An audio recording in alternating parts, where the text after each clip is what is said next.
ভয়াবহ বন্যার কবলে লাতিন আমেরিকার দেশ পেরু।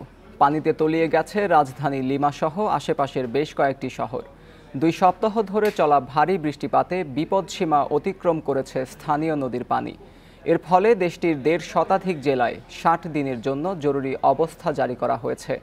এর মধ্যে বৃহস্পতিবার থেকে জরুরি অবস্থা কার্যকর হয়েছে লিমা এবং ইকার দক্ষিণাঞ্চলে।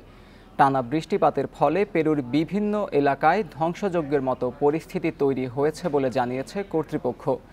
প্লাবিত হওয়া পানির তোড়ে ভেসে যাওয়া মানুষদের উদ্ধারের কথাও জানানো হয়েছে।